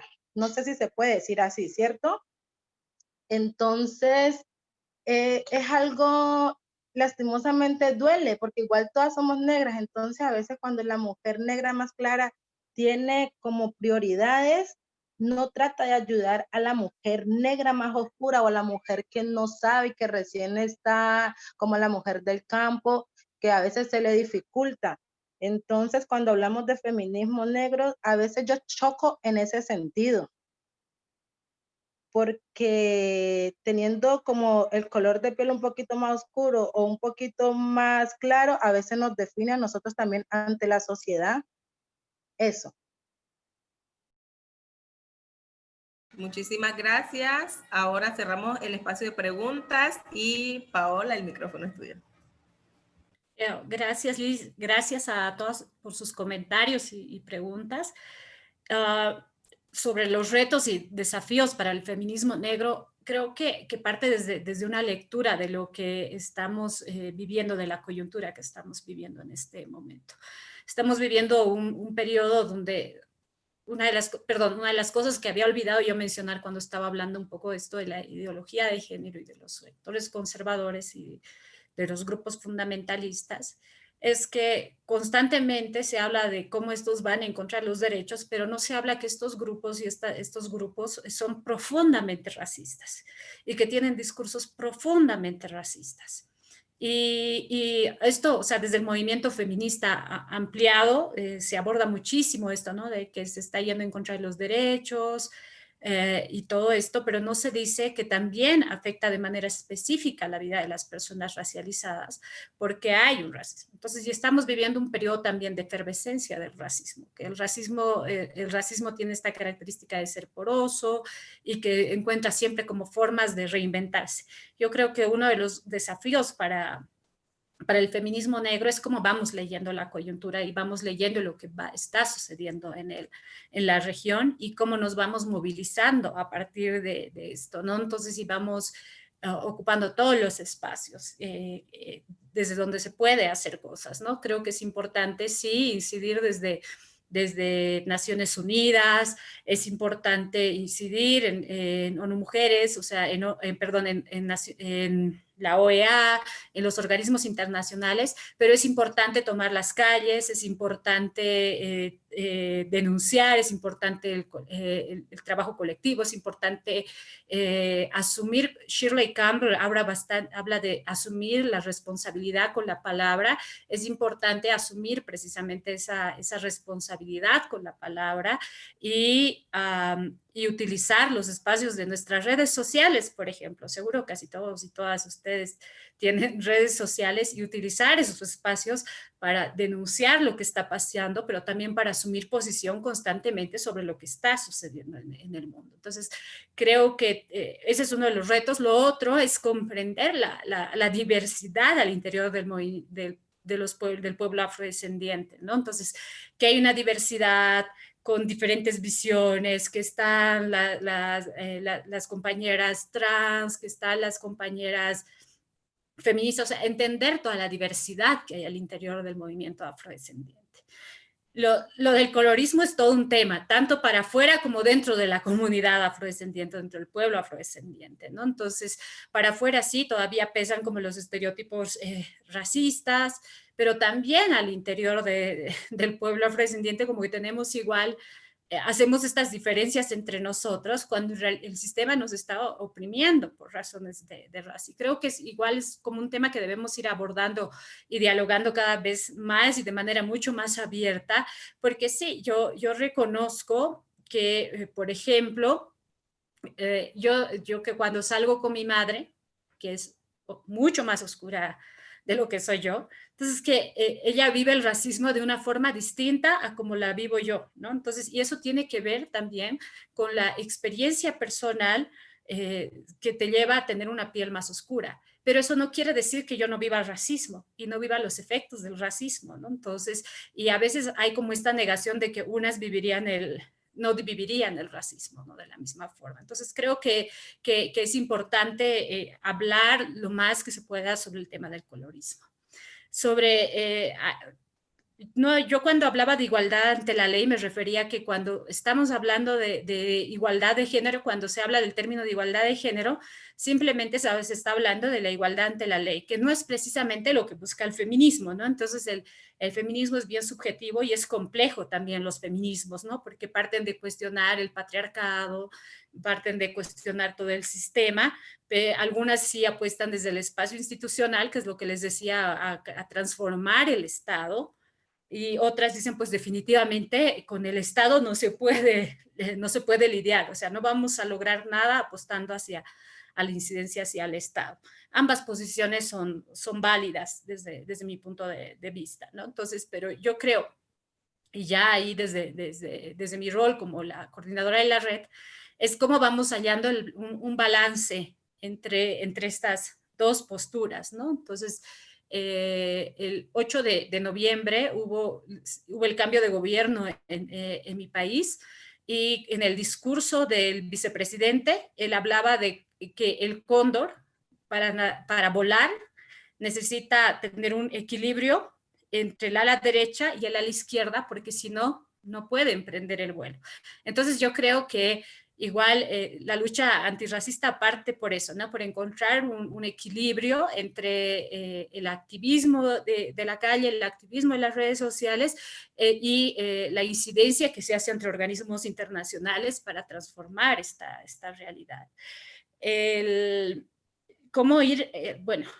La educación en nuestra región va reforzando estereotipos, o sea que si bien se ha logrado en algunos países, no en todos, incluir en las currículas educativas temas sobre afrodescendientes, la presencia afrodescendiente, en muchos lugares igual está sucediendo que lo que se está pasando es que esto está llegando a reforzar los estereotipos, ¿no? Y una folclorización de lo afrodescendiente. Entonces, creo que uno de los espacios importantes de incidencia y de lucha es la educación para lograr transformar las realidades. Y bueno, y esto ya para transformar y pensarse un poco desde fuera del Estado y desmontar todo, pues precisamente ahí está la propuesta de la despatriarcalización, que hay que descolonizar, despatriarcalizar y desmontando todo el Estado. Y ya sobre cómo ir aprendiendo sobre el afrofeminismo, creo que parte desde las lecturas, pero también es una generación y estamos en un tiempo en el que tenemos Spotify, que podemos acceder a varias cosas, ¿no? Entonces, ya en Spotify, por ejemplo, ustedes buscan Ochi Curiel, ¿no? Entonces van a encontrar podcast y podrían escuchar a Ochi Curiel. Lo mismo con Yuderquis Espinosa, una que no es afrodescendiente, pero siempre es importante leer la Rita Segato. Entonces pueden encontrar así como varios diálogos en Spotify, en los podcasts. Y en lecturas yo siempre recomiendo leer a Angela Davis, que les decía. Además, yo soy muy pro de que hay que descargarse del conocimiento libre y que hay que descargar todo lo que está en PDF por ahí y leer todo lo que podamos acceder, porque igual y la realidad de muchos de nuestros países es que comprarse un libro original al menos es como todo un lujo, ¿no? Entonces como que no todas las personas pueden comprar un libro, y eso también habla de cómo el conocimiento es un tema de clase social, ¿no? Entonces, cómo se preserva el conocimiento para una determinada población, negándosela a la otra a partir del costo de ese conocimiento, ¿no? Entonces, pero ahora ha habido como esto, ¿no? Una liberación de varios documentos, y en este periodo de cuarentena se han liberado como documentales, libros, y han subido cosas a internet. Entonces, les recomiendo buscar a Angela Davis. Hay un compilado de traficantes, una editorial española que se llama Antología de los Feminismos Negros, que la pueden sacar, descargar. También pueden encontrar un PDF cortito de Sueli Carneiro, de una brasileña, que igual es una lectura corta, pero muy ilustrativa acerca del feminismo negro. Ahí pueden encontrar varias lecturas también sobre Ochi Curiel, Yuderquis Espinosa, está Mara Viveros, Esther Pineda. Entonces se ha producido mucho conocimiento igual desde el sur, desde nuestra región. Y ya para cerrar, es esto de querer es poder, no siempre no es real, ¿no ven? Entonces esto que nos iba planteando sobre esta colombiana, afrocolombiana, que creo que era una Miss, no me acuerdo tampoco para qué fechas fueron, y cómo esto igual cuando llegó Barack Obama a la presidencia de los Estados Unidos, hubo como toda una conmoción mundial, entonces de que habíamos llegado a una era posracial y que ya los negros podían llegar al poder de la mayor potencia mundial. Entonces se había construido todo un discurso en torno a esto, pero no siempre es real, ¿no? Entonces más bien lo que sucede es que la excepción confirma la regla, que hay una exclusión general hay una exclusión general, y que esto es sistemático, sistémico. Ya lo decía Jacqueline, el racismo es estructural, el racismo es institucional, es una cosa tan lineal que hace que no podamos llegar todos. Entonces, por eso estamos peleando por leyes de cuotas para la participación política. Entonces, y cuando ahí ocurre una excepción, porque lo de Barack Obama fue una excepción, ¿no? Entonces, y todavía la llegada de Epsi Campbell a la vicepresidencia igual es un hito importante, pero todavía sigue siendo una excepción porque todavía a la mayoría de la población afrodescendiente se le niega los derechos políticos, a participar políticamente, y creo que eso también hay que lucharlo y hay que denunciarlo, y que no todo se logra siempre queriendo, ¿no? No todo se puede solo queriendo, sino que también en el cotidiano tenemos que enfrentar una serie de brechas y de desigualdades que impiden o hacen este camino mucho más difíciles para nosotros, nosotras y nosotros. Bueno, gracias. Muchísimas gracias a ti, Paola Yáñez, y también muchísimas gracias a Jacqueline.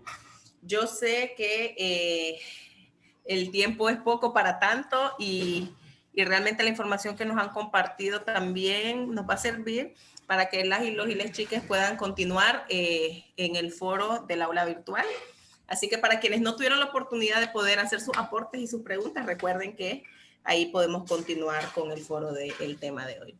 Entonces, agradecerles nuevamente a las dos poderosas panelistas, y Ángela, el micrófono es tuyo, que es la frase del día.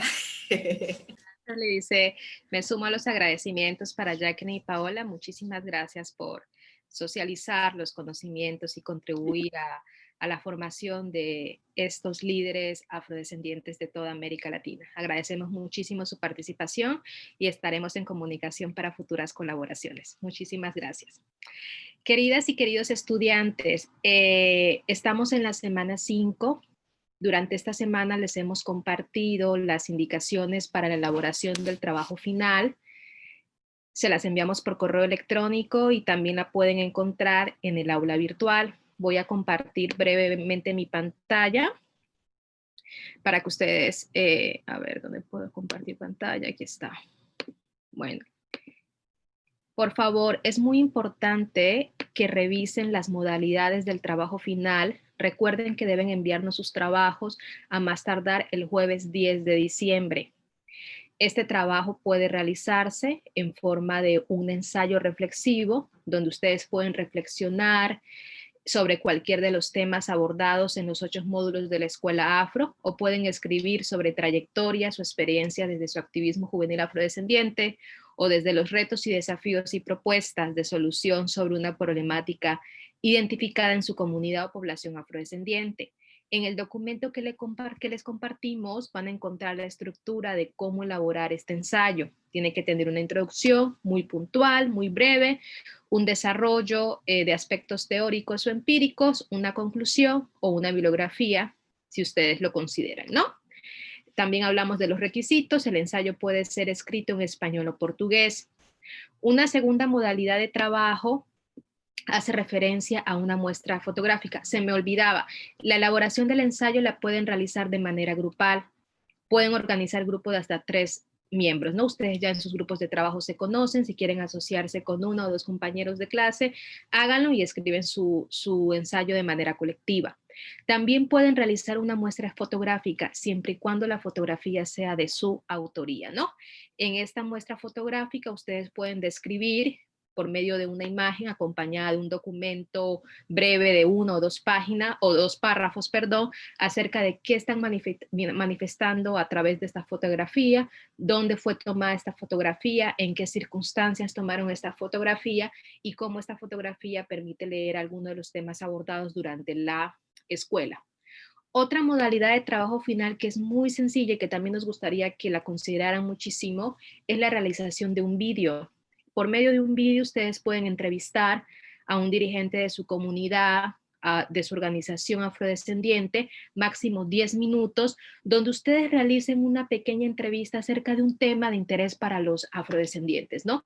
Ustedes pueden abordar una de las problemáticas de sus comunidades, organizaciones, algunos de los avances en materia de política pública, muestras culturales, expresiones gastronómicas, de tal forma que ustedes logren evidenciar a partir de un video testimonial y sobre alguna problemática afrodescendiente, o también pueden realizar un video acerca de su experiencia en la escuela. ¿Cómo se sintieron en la escuela? ¿Cuáles fueron los conocimientos socialmente construidos que más favorecieron a su liderazgo afrodescendiente? O también contarnos cuáles son los futuros temas de investigación, de módulos académicos que ustedes quisieran ver en el futuro en esta escuela, porque recordemos que esta escuela se piensa para muchísimos años y queremos que ustedes también sean unas redes de apoyo para mejorar y para sostener este proyecto formativo en el futuro, ¿no? Entonces recuerden que el vídeo puede ser una entrevista a un dirigente de su comunidad o puede ser contar su experiencia, de sus avances, de lo que significó para ustedes la escuela y de cómo se sintieron en cada uno de los módulos de estudio. Les reitero, ya tienen este documento, cualquier pregunta la pueden compartir con sus tutoras y la idea, compañeros y compañeras, es que por favor puedan enviarnos este documento, este trabajo final antes del 10 de diciembre, porque es un requisito para la titulación y la certificación en la escuela afro. Si tienen también preguntas sobre esto, las pueden postear en el foro de discusión o también nos las pueden enviar por correo electrónico y vamos trabajando sobre este tema y también les solicitamos avanzar en la realización del plan de incidencia que ustedes van a trabajar están trabajando con sus tutoras. También les recordamos que los 10 mejores trabajos, vamos a tener un comité de evaluación externo a la escuela, van a ser publicados en las redes sociales e integrados en una memoria virtual de sistematización de toda la experiencia de la escuela afro, que va a circular en diferentes medios de comunicación, principalmente en las páginas de Ashanti y del NUSPA. ¿Alguna pregunta sobre esto?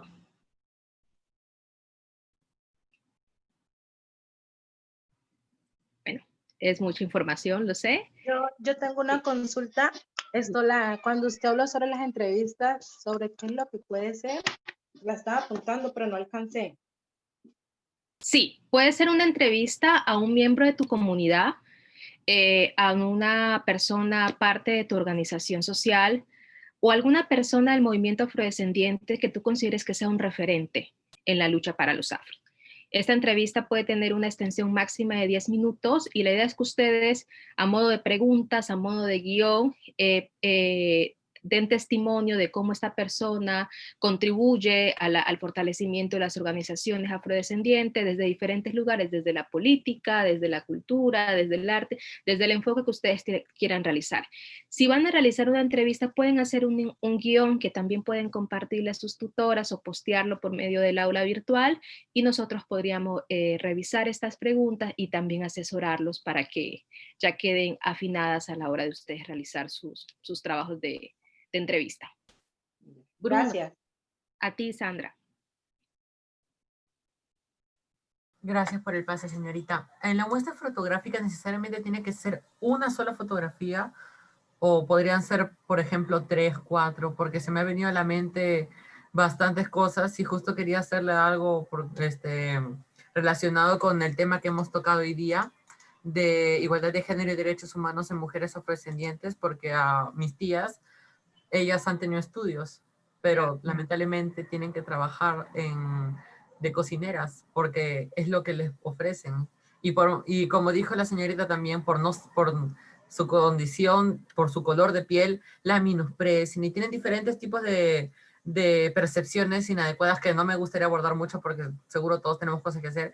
Y podríamos hacer más de una fotografía, necesariamente tiene que ser solo una. Bruno, es una excelente pregunta. Yo te sugiero tener una muestra de 3 fotografías y antes de enviarla como trabajo final, socialízala con tu grupo y con tu tutora. De tal forma que tú puedas, es un gran desafío escoger una imagen y eso es muy interesante en términos epistemológicos, porque a través de una imagen tú vas a narrar una realidad. En este caso, la relación género, trabajo doméstico, desigualdades de género, ¿no? En tu caso que nos estás refiriendo. Entonces, puedes hacer una muestra de 3 fotografías, dialógala con tu grupo, con tu tutora y escoge de esas 3 una imagen que sea representativa de esa idea que tú estás construyendo. Seguramente verás que va a ser un ejercicio de reflexión sumamente interesante y con una fotografía podemos dar lugar a socializar un tema referido en los módulos de estudio. Muchas gracias, señorita. A ti, Bruno. ¿Alguna otra pregunta para cerrar? Bueno, si no tenemos más inquietudes o comentarios a lo largo del... ¿Puedo preguntar algo? Adelante. Carlos. Bueno, yo no soy muy, ¿cómo les digo? Esto de un joven líder recién lo estoy tomando, pero no sé de qué voy a hacer, si puedo hacer un tema así como ustedes dijiste, pero referido a la música, porque de joven líder no sé, de verdad. Es una excelente pregunta. La música es un tema bienvenido. Si tú puedes hacer una lectura de la identidad afrodescendiente, de las expresiones culturales afrodescendientes o de la música como un espacio de resistencia de las identidades afro, desde el enfoque que lo quieras tomar en torno a la temática afrodescendiente, sería sumamente importante y también es una temática bienvenida como trabajo final. Muchas gracias. Permiso. Y el tema de tierras ancestrales también podría ser, ¿no? Sí, el tema de territorios es otro tema bienvenido. Ustedes, les reitero, pueden escoger cualquier tema que se sientan más familiarizados. La idea es que lo refuercen con los temas vistos en clase y a partir de esto planteen una idea escogiendo una de las modalidades que les he socializado. Muchas gracias. ¿Algún otro comentario o pregunta? Bueno, siendo así entonces, damos por concluida la sesión del día de hoy y les reitero cualquier pregunta directamente con las tutoras o también lo pueden postear a través del aula virtual. Tengan una feliz noche y nos vemos el próximo jueves en la clase del módulo 6. Chao, buenas noches. Chao, buenas noches. Buenas noches, gracias. Hasta luego. Buenas noches. Chao, buenas noches. Buenas noches. noches.